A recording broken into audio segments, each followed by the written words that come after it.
23/4/25 महावाक्य मिठा बाबा कहउचंती मिठे बच्चे एबे नाटक शेष हेबाकू जाउछि घर को फेरिबार अछि कलिजुग शेष हेबा परे पुणी सत्यजुगर पुनरावृत्ति हेब एही रहस्य समस्तंकु बुझाओ। एबे नाटक शेष हेबाकू जाउछि घर को फेरिबार अछि कलिजुग शेष हेबा परे पुणी सत्यजुगर पुनरावृत्ति हेब एही रहस्य समस्तंकु बुझाओ। आज बाबांकर प्रश्न अछि आत्म अभिनय करी करी थकी जाइछि थकी जिबार मुख्य कारण कौन? आत्म अभिनय करी करी थकी जाइछि थकी जिबार मुख्य कारण कौन? उत्तरे बाबा कहले बहुत भक्ति कले अनेक मंदिर निर्माण कले पैसा खर्च कले धक्का खाई खाई सत प्रधान आत्मा तमो प्रधान होईगला। तमो प्रधान हेबा कारणरू दुखी हेला। जदि केही कौनसी कथारे हैरान हुअन्ति तेबे थकी जान्ति। एबे समस्त क्लांति को दूर करिबा पाई बाबा आसिछन्ति। ओम शांति। रुहानी पिता संतान मानकु बुझाउछन्ति तांकर नाम कौन? शिव। एठारे बसिथिबा पिलामानकु भल भावरे मने रखिबा दरकार। एही ड्रामारे समस्तंकर जेउ पार्ट रहिछि एबे ताहा सबु शेष हेउछि। नाटक सरिला बेलकु समस्त अभिनेता बुझी नहीं थांती जे आमर अभिनय एबे पूरा हेउछि एबे घर को जीवार अछि। तुम मानकु मध्य बाबा एबे ज्ञान देइछन्ति एही बुद्धि आउ काहा मध्यरे नाही। एबे तुम मानकु बाबा बुद्धिमान करूछन्ति। पिला माने एबे नाटक शेष हेउछि एबे पुणी नुआ सृष्टि चक्र आरंभ हेबार अछि। नुआ दुनिया रे सत्यजुग थिला एबे ही पुरुणा दुनिया रे कलिजुगर अंतिम समय। जेउ मानकु बाबा मिलिछन्ति एही कथा से माने ही जानन्ति। जेउ नुआ पिला माने आसुछन्ति तांको मध्य एहा बुझाइबार अछि। एबे नाटक शेष हेउछि कलिजुग समाप्त हेबा परे पुणी सत्यजुगर पुनरावृत्ति हेबार अछि। एते सबु जेउ मनुष्य आत्मा अछन्ति समस्तंकु निज घर को फेरिबार अछि। एबे नाटक शेष हेबाकू जाउछि एथिरु मनुष्य बुझी नियति जे प्रलय हेब। एबे तुमे जानी पारुछ जे पुरुणा दुनिया विनाश किपरि हुए। भारत अविनाशी खंड बाबा मध्य एही ठाकु ही आसंती बाकी आउ सब खंड विनाश होई जिवो। एही ख्याल आउ काहार बुद्धि रे आसी पारिबो नाही। बाबा तुम मानकु बुझाउछन्ति एबे नाटक शेष हेउछि पुणी पुनरावृत्ति हेबार अछि। एहा पूर्वरु नाटकर ना मध्य तुम बुद्धि रे नथिला। कहिबा छଳରେ कहुथिल जे एई दुनिया हेला नाटकशाला जेउथिरे आमे सबु अभिनेता। पूर्वरु जेबे ए सबु कथा कहूथिलु सेतेबेले निजकु शरीर बोली भाबुथिलु। एबे बाबा कहउछन्ति निजकु आत्मा बोली भाबो ओ बाबा को मने पकाओ। एबे आमकु घर को फेरिबार अछि ताहा हेला मिठा घर। सेई निराकारी दुनिया रे आमे आत्मा सबु रही थाउ। ए ज्ञान कोनोसी मनुष्य पाखरे नाही। एबे तुमे संगमरे अछ जानिछ जे एबे हमकु घर को फेरी जिबार अछि। पुरुणा दुनिया शेष हेब तेणु भक्ति मध्य शेष हेब। सर्वप्रथमे किए आसंती एही सबु धर्म किपरि क्रमानुसारे आसे एही कथा कौनसी शास्त्र रे नाही। एही बाबा ही नुआ कथा बुझाउछन्ति आउ केही ए कथा बुझाई पारिबे नाही। बाबा मध्य थरे आसी बुझाउछन्ति नुआ दुनियार स्थापना ପୁରୁଣା ଦୁନିଆର ବିନାଶ କରିବା ପାଇଁ ଜ୍ଞାନସାଗର ବାବା ଥରେ ମାତ୍ର ଆସିଥାନ୍ତି। ତେଣୁ ବାବାଙ୍କ ସ୍ମୃତି ସହିତ ଏହି ଚକ୍ର ମଧ୍ୟ ବୁଦ୍ଧିରେ ରହିବା ଦରକାର।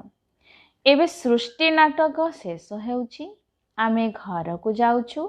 ଅଭିନୟ କରି କରି ଆମେ ଥକି ଯାଇଛୁ। ପଇସା ମଧ୍ୟ ଖର୍ଚ୍ଚ କଲୁ।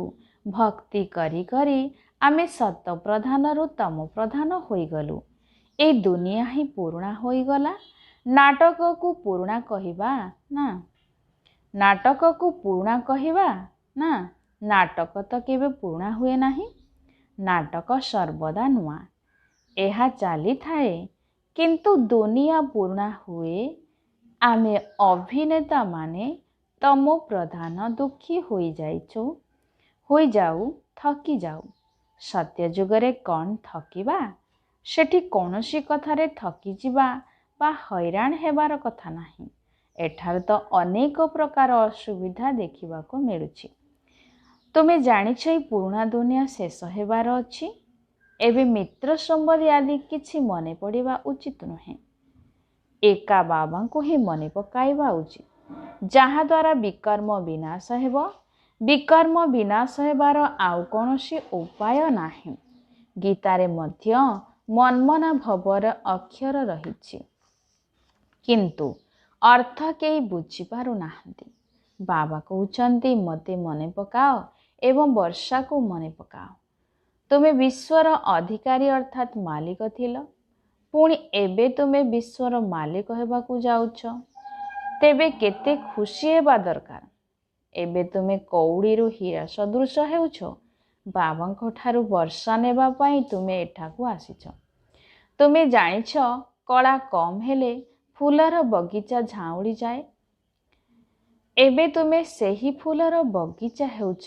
ସତ୍ୟଯୁଗ ହେଲା ବଗିଚା। ତେଣୁ ତାହା କେତେ ସୁନ୍ଦର ହୋଇଥାଏ। ପୁଣି ଧୀରେ ଧୀରେ କଳା କମି ଯାଇଥାଏ। 2 କଳା କମ୍ ହୋଇଗଲା। ବଗିଚା ଝାଉଁଳି ଗଲା। ଏବେ କଣ୍ଟାର ଜଙ୍ଗଲ ହୋଇଯାଇଛି। ଏବେ ତୁମେ ଜାଣୁଛ, ଏ ଦୁନିଆର ଲୋକଙ୍କୁ କିଛି ମଧ୍ୟ ଜଣା ନାହିଁ। ଏ ଜ୍ଞାନ ତୁମକୁ ମିଳୁଛି। ଏହା ନୂଆ ଦୁନିଆ ପାଇଁ ଜ୍ଞାନ। ନୂଆ ଦୁନିଆ ସ୍ଥାପନ ହେଉଛି ଏବଂ ତାହା ବାବା କରୁଛନ୍ତି। ବାବା ସୃଷ୍ଟିର ରଚୟିତା ଅଟନ୍ତି। ବାବାଙ୍କୁ ହିଁ ମନେ ପକାଇଥାନ୍ତି ଯେ ଆସି ସ୍ୱର୍ଗ ରଚନା କର, ସୁଖଧାମ ରଚନା କର। ତେବେ ନିଶ୍ଚୟ ଦୁଃଖଧାମର ବିନାଶ ହେବ ନା? ବାବା ପ୍ରତିଦିନ ଯାହା ସବୁ ବୁଝାଉଛନ୍ତି ତାହା ଧାରଣ କରି ଅନ୍ୟମାନଙ୍କୁ ବୁଝାଇବାର ଅଛି। ସର୍ବପ୍ରଥମେ ମୁଖ୍ୟ କଥା ବୁଝାଇବାର ଅଛି, ଆମର ପିତା କିଏ, ଯାହାଙ୍କ ଠାରୁ ବର୍ଷା ପାଇବାର ଅଛି। ଭକ୍ତି ମାର୍ଗରେ ମଧ୍ୟ ଗଡ୍ ଫାଦରଙ୍କୁ ମନେ ପକାନ୍ତି ଯେ ଆମର ଦୁଃଖ ହରଣ କରି ସୁଖ ଦିଅ। ତେବେ ତୁମମାନଙ୍କର ବୁଦ୍ଧିରେ ମଧ୍ୟ ଭଗବାନ ପିତାଙ୍କର ସ୍ମୃତି ରହିବା ଦରକାର। ସ୍କୁଲରେ ଷ୍ଟୁଡେଣ୍ଟମାନଙ୍କ ବୁଦ୍ଧିରେ ଜ୍ଞାନ ରହିଥାଏ, ଘର କଥା ନଥାଏ। ଷ୍ଟୁଡେଣ୍ଟ ଲାଇଫରେ କାମଧନ୍ଦାର ଚିନ୍ତା ନଥାଏ, କେବଳ ପାଠପଢ଼ା ହିଁ ସ୍ମୃତିରେ ଥାଏ। ବାବା କହୁଛନ୍ତି, ଏଠାରେ କର୍ମ କରି ଘର ଗୃହସ୍ଥରେ କାର୍ଯ୍ୟ ବ୍ୟବହାର ରହି ମଧ୍ୟ ଏହି ପାଠ ପଢ଼। ଏପରି କହୁନାହାନ୍ତି ଯେ ସନ୍ନ୍ୟାସୀମାନଙ୍କ ପରି ଘରଦ୍ୱାର ଛାଡ଼। ଏହା ହିଁ ହେଉଛି ରାଜଯୋଗ। ଏହା ପ୍ରବୃତ୍ତି ମାର୍ଗ।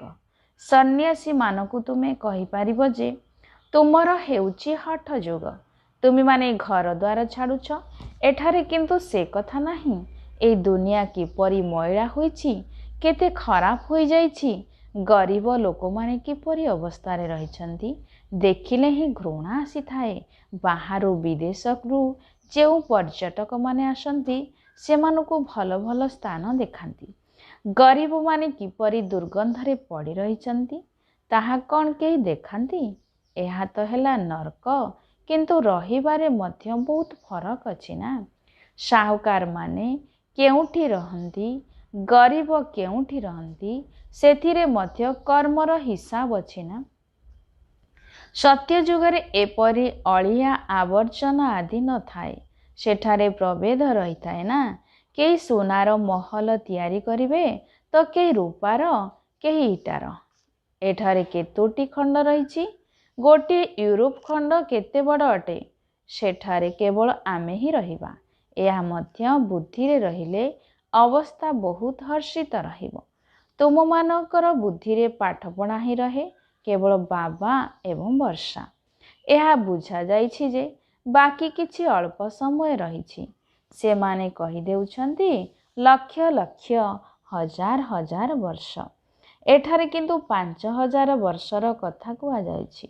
ତୁମେମାନେ ବୁଝିପାରୁଛ, ଏବେ ଆମର ରାଜଧାନୀ ସ୍ଥାପନ ହେଉଛି, ବାକି ସାରା ଦୁନିଆ ଶେଷ ହେବାର ଅଛି। ଏହା ପାଠପଢ଼ା ଅଟେ ନା?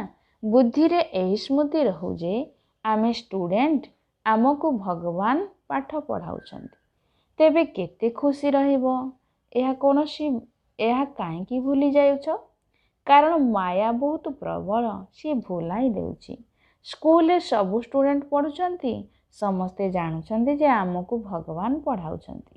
ସେଠାରେ ତ ଅନେକ ପ୍ରକାର ବିଦ୍ୟା ପଢ଼ାଯାଇଥାଏ, ଅନେକ ଶିକ୍ଷକ ଥାଆନ୍ତି। ଏଠାରେ କେବଳ ଜଣେ ଶିକ୍ଷକ, ପାଠପଢ଼ା ମଧ୍ୟ ଗୋଟିଏ, ବାକି ନାୟବ ଶିକ୍ଷକ ନିଶ୍ଚୟ ଦରକାର। ଗୋଟିଏ ମାତ୍ର ସ୍କୁଲ, ବାକି ଆଉ ସବୁ ଶାଖା ପଢ଼ାଇବା ବାଲା ମଧ୍ୟ ଏକମାତ୍ର ବାବା ଅଟନ୍ତି। ସିଏ ଆସି ସମସ୍ତଙ୍କୁ ସୁଖ ଦେଉଛନ୍ତି। ତୁମେ ଏବେ ଜାଣିଛ ଆମେ ଅଧାକଳ୍ପ ସୁଖରେ ରହିବା, ତେବେ ଖୁସି ମଧ୍ୟ ରହିବା ଦରକାର ଯେ ଶିବ ବାବା ଆମକୁ ପଢ଼ାଉଛନ୍ତି।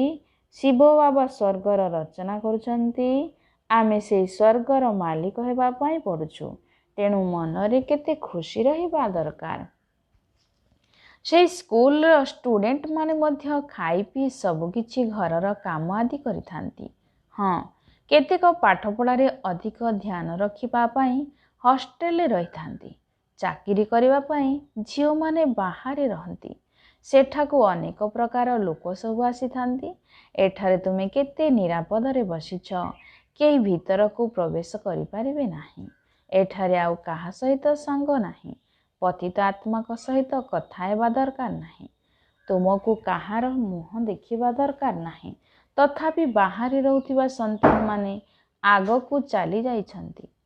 ଏହା କେତେ ଆଶ୍ଚର୍ଯ୍ୟଜନକର କଥା ଯେ ବାହାରେ ରହୁଥିବା ପିଲାମାନେ ଅନେକଙ୍କୁ ପଢ଼ାଇ ନିଜ ସମାନ କରି ଏଠାକୁ ନେଇ ଆସୁଛନ୍ତି। ବାବା ସମାଚାର ପଚାରିଥାନ୍ତି, କିପରି ପେସେଣ୍ଟକୁ ନେଇ ଆସିଛ? କେହି ବହୁତ ଖରାପ ପେସେଣ୍ଟ ହୋଇଥିଲେ ତାଙ୍କୁ 7 ଦିନ ଭଟିରେ ରଖାଯାଏ। ଏଠାକୁ କୌଣସି ଶୂଦ୍ରକୁ ଆଣିବାର ନିୟମ ନାହିଁ। ଏହା ମଧୁବନ, ଯେପରିକି ତୁମେ ବ୍ରାହ୍ମଣମାନଙ୍କର ଏକ ଗାଁ।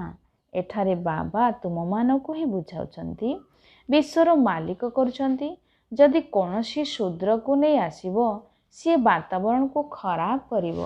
ତୁମମାନଙ୍କର ଚାଲିଚଳନି ବହୁତ ରାଜକୀୟ ହେବା ଦରକାର। ଆଗାମୀ ସମୟରେ ତୁମକୁ ବହୁତ ସାକ୍ଷାତକାର ହେବ। ସେଠାରେ କ'ଣ କ'ଣ ହେବ? ପଶୁ ପକ୍ଷୀ ମଧ୍ୟ କିପରି ବହୁତ ଭଲ ପ୍ରଜାତିର ରହିବ, ସବୁ ଭଲ ଭଲ ଜିନିଷ ରହିବ। ଏଠାକାର କୌଣସି ଜିନିଷ ସତ୍ୟଯୁଗର ଜିନିଷ ସହ ସମାନ ହୋଇପାରିବ ନାହିଁ। ସେଠାରେ ପୁଣି ଏଠାକାର ଜିନିଷ ହୋଇପାରିବ ନାହିଁ। ତୁମ ବୁଦ୍ଧିରେ ଅଛି ଆମେ ସ୍ୱର୍ଗକୁ ଯିବା ପାଇଁ ପରୀକ୍ଷାରେ ଏବେ ପାସ୍ ହେଉଛୁ। ସେଥିପାଇଁ ଯେତେ ପଢ଼ିବା ଆଉ ଅନ୍ୟମାନଙ୍କୁ ପଢ଼ାଇବା। ଶିକ୍ଷକ ହୋଇ ଅନ୍ୟମାନଙ୍କୁ ରାସ୍ତା ଦେଖାଇଥାନ୍ତି। ସମସ୍ତେ ଶିକ୍ଷକ ଅଟନ୍ତି, ସମସ୍ତଙ୍କୁ ପଢ଼ାଇବାର ଅଛି। ସର୍ବପ୍ରଥମେ ବାବାଙ୍କର ପରିଚୟ ଦେଇ କହିବାର ଅଛି ଯେ ବାବାଙ୍କ ଠାରୁ ଏହି ବର୍ଷା ମିଳୁଛି। ବାବା ହିଁ ଗୀତା ଶୁଣାଉଛନ୍ତି। ଇଏ ପ୍ରଜାପିତା ବ୍ରହ୍ମା ଅଟନ୍ତି। ତେବେ ତାଙ୍କ ସହିତ ଏଠାରେ ବ୍ରାହ୍ମଣ ମଧ୍ୟ ଥିବେ। ବ୍ରହ୍ମା ମଧ୍ୟ ଶିବ ବାବାଙ୍କ ଠାରୁ ପଢ଼ୁଛନ୍ତି। ତୁମେ ଏବେ ବିଷ୍ଣୁପୁରୀକୁ ଯିବା ପାଇଁ ପାଠ ପଢ଼ୁଛ। ଏହା ତୁମର ଅଲୌକିକ ଘର ଅଟେ।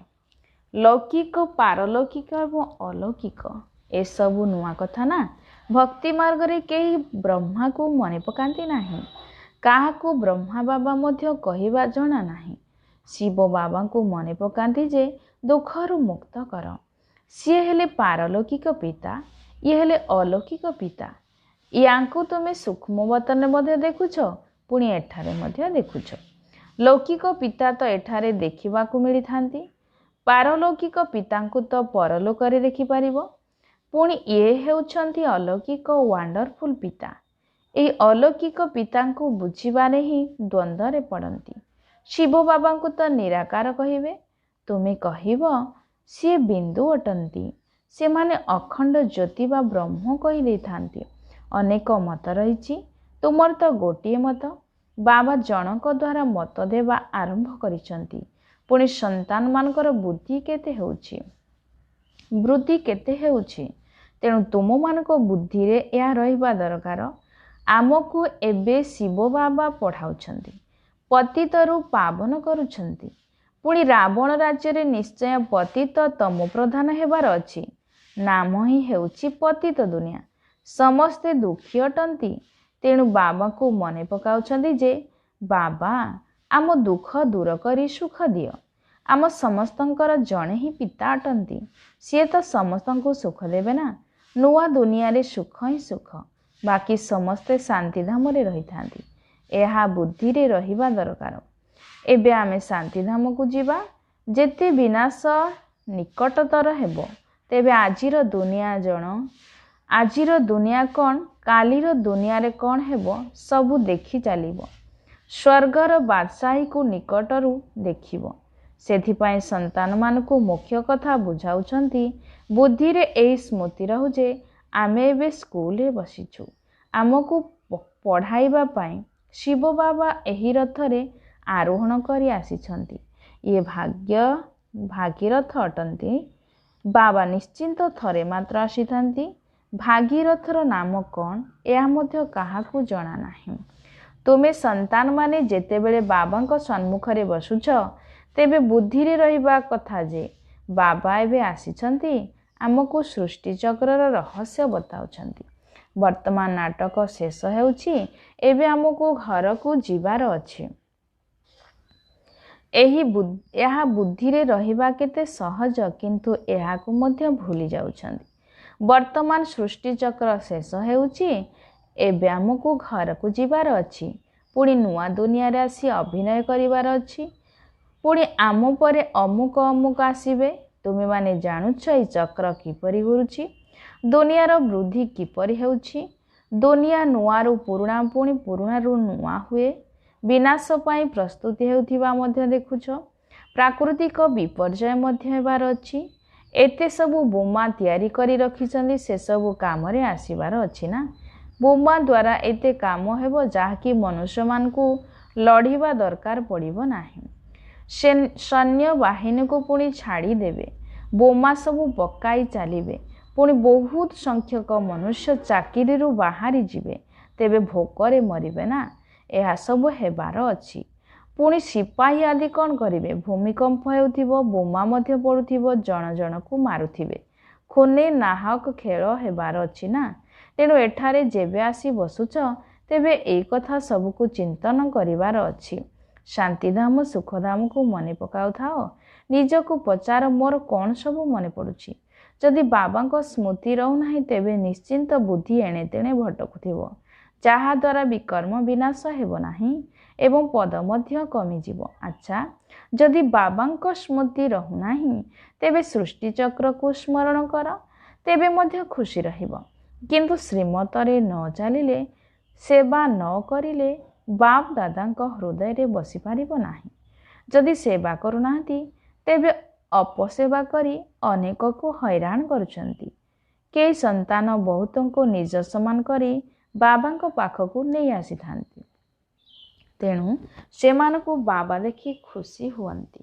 ଆଚ୍ଛା, ମିଠା ମିଠା ଶିକିଲଦେ ସନ୍ତାନମାନଙ୍କ ପ୍ରତି ମାତା ପିତା ବାପ ଦାଦାଙ୍କର ମଧୁର ସ୍ନେହ ସମ୍ପନ୍ନ ଶୁଭେଚ୍ଛା ଏବଂ ସୁପ୍ରଭାତ। ଆତ୍ମିକ ପିତାଙ୍କର ଆତ୍ମିକ ସନ୍ତାନମାନଙ୍କୁ ନମସ୍ତେ। ଆତ୍ମିକ ସନ୍ତାନମାନଙ୍କର ଆତ୍ମିକ ମାତା ପିତା ବାପ ଦାଦାଙ୍କୁ ଶୁଭ ସକାଳ। ନମସ୍ତେ ନମସ୍ତେ ନମସ୍ତେ। ଧାରଣା ପାଇଁ ମୁଖ୍ୟ ସାରାଂଶ। ପ୍ରଥମ ନମ୍ବର, ସଦା ହର୍ଷିତ ରହିବା ପାଇଁ ବୁଦ୍ଧିରେ ପାଠପଢ଼ା ଏବଂ ପଢ଼ାଉଥିବା ଶିକ୍ଷକଙ୍କର ସ୍ମୃତି ରହିବା ଉଚିତ। ଖାଇ ପିଇ ସବୁ କାମ କରି ମଧ୍ୟ ପାଠପଢ଼ା ପ୍ରତି ସମ୍ପୂର୍ଣ୍ଣ ଧ୍ୟାନ ଦେବାର ଅଛି। ଦ୍ୱିତୀୟ ପଏଣ୍ଟ, ବାପ ଦାଦାଙ୍କ ଦିଲରେ ବସିବା ପାଇଁ ଶ୍ରୀମତ ଆଧାରେ ବହୁତଙ୍କୁ ନିଜ ସମାନ କରିବା ପାଇଁ ସେବା କରିବାର ଅଛି। କାହାକୁ ମଧ୍ୟ ବିରକ୍ତ କରିବାର ନାହିଁ। ଆଜି ବରଦାତା ବାବାଙ୍କର ବରଦାନ ଅଛି, ଅଶରୀରୀ ପଣିଆର ଇଞ୍ଜେକ୍ସନ ଦ୍ୱାରା ମନକୁ ନିୟନ୍ତ୍ରଣ କରୁଥିବା ଏକାଗ୍ରଚିତ ହୁଅ। ଅଶରୀରୀ ପଣିଆର ଇଞ୍ଜେକ୍ସନ ଦ୍ୱାରା ମନକୁ ନିୟନ୍ତ୍ରଣ କରୁଥିବା ଏକାଗ୍ରଚିତ ହୁଅ। ବିସ୍ତାରେ ବାବା କହିଲେ, ଯେପରି ଆଜିକାଲି କେହି ଯଦି ନିୟନ୍ତ୍ରଣରେ ଆସୁନାହିଁ, ବହୁତ ବିରକ୍ତ କରୁଛି ବା ପାଗଳ ହୋଇଯାଉଛି, ତେବେ ତାକୁ ଏଭଳି ଇଞ୍ଜେକ୍ସନ ଲଗାଇ ଦେଇଛନ୍ତି ଯାହାଦ୍ୱାରା ସେ ଶାନ୍ତ ହୋଇଯାଉଛି। ସେହିପରି ତୁମର ସଂକଳ୍ପ ଶକ୍ତି ଯଦି ନିୟନ୍ତ୍ରଣରେ ଆସୁନାହିଁ, ତେବେ ତାକୁ ଅଶରୀରୀ ପଣିଆର ଅର୍ଥାତ୍ ଅଶରୀରୀ ସ୍ଥିତିରେ ସ୍ଥିତ ହେବାର ଇଞ୍ଜେକ୍ସନ ଲଗାଇ ଦିଅ, ଯାହାଦ୍ୱାରା ସେ ଆଉ ବ୍ୟର୍ଥରେ ଉଛୁଳିବ ନାହିଁ, ସହଜରେ ଏକାଗ୍ରଚିତ ହୋଇଯିବ। କିନ୍ତୁ ବୁଦ୍ଧିରୂପୀ ଲଗାମକୁ ବାବାଙ୍କ ହାତକୁ ଦେଇ ଦେବା ପରେ ପୁଣି ପୁନର୍ବାର ତାକୁ ନିଜ ହାତକୁ ନେଇ ଆସୁଛ, ତେବେ ମନ ତୁମକୁ ବ୍ୟର୍ଥରେ ମେହନତ କରାଇ ଦେଉଛି। ତେଣୁ ଏବେ ବ୍ୟର୍ଥର ମେହନତରୁ ମୁକ୍ତ ହୋଇଯାଅ। ସ୍ଲୋଗାନ ବାବା କହିଲେ, ନିଜର ପୂର୍ବଜ ସ୍ୱରୂପକୁ ସ୍ମୃତିରେ ରଖି